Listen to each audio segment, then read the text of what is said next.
Scott Walker is actually the worst. So bad that the band the Dropkick Murphys told him immediately once they found he was using their song in a campaign video, "Stop. We literally hate you." Immediately after this, many fans of the band turned against Scott Walker, despite some of them not knowing much about his policies. They followed the actions of those they supported. And it's this idea that can be further analyzed in today's quotation by Rachel Field. "I've seen public opinion shift like a wind and put out the very fire it lighted." What Field is trying to say is that our opinions can shift quickly and change no matter what, and oftentimes contradict the opinions we first held, putting out the fire we initially lit. And we can agree with this quotation because our opinions can quickly shift, with no regards to logic. We can understand this for two reasons. First, because we use a group mentality to form our opinions. And second, when creating our ideology, we only pay attention to the most interesting facts. First, we can understand how we use a group mentality when developing all of our opinions. When we're trying to think of something, oftentimes if a lot of people support something, we're going to do so too. And it's this idea that we can further analyze through groupthink and Chris Christie. First, we can look to the concept of groupthink. This theory explains that in large groups, individuals are often more likely to agree with everyone around them, simply because they don't want to be the naysayer that says something unpopular. So, if everyone before the round told the judges that I was terrible at impromptu, they'd probably go into my speech thinking I wasn't going to be very good, because they weren't going to agree with anyone who made such a claim. Second, we can also examine how this comes into play when considering how we form our ideas about Chris Christie.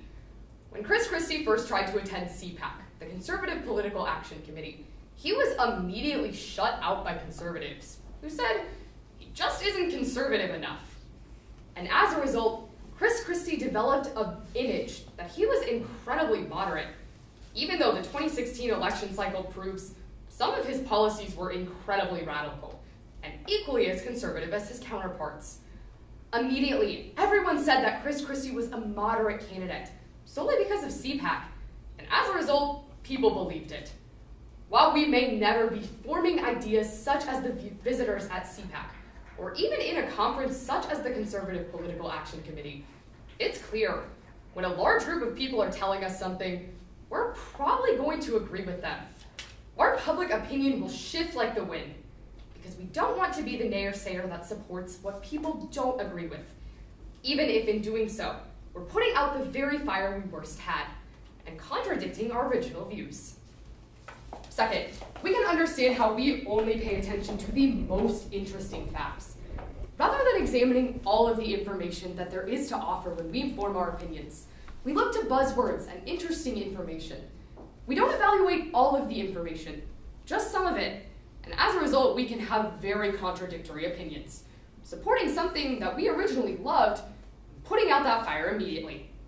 We can understand that through the novel Sizway's Test and Theron Steenstock camps. First, we can look to the novel Sizway's Test. This 2008 novel tells the story of a man named Sizway. He wanted to bring antiretroviral medication to his village in South Africa to attempt to combat AIDS. However, the individuals in his town were immediately opposed to this because they felt that traditional medicine was far better. They listened to the interesting information about these traditional practices and the ways that it could heal individuals, even though it had virtually no proof. They put out the fire that Sizway started because they didn't want to agree with him, and instead paid attention to the interesting buzzwords they saw when they looked to traditional practices. We may never be in a situation facing the AIDS crisis such as the community in South Africa at the time, but it's clear we often look to interesting information and not the actual facts. We can also consider Theron Steenstock camps. This was a camp during the Holocaust, which was transformed by Hitler. After learning that the Red Cross was going to be visiting a concentration camp, he chose to transform it into something that looked like it was beneficial. He covered up all of the horrors at this camp and made it look like it was good.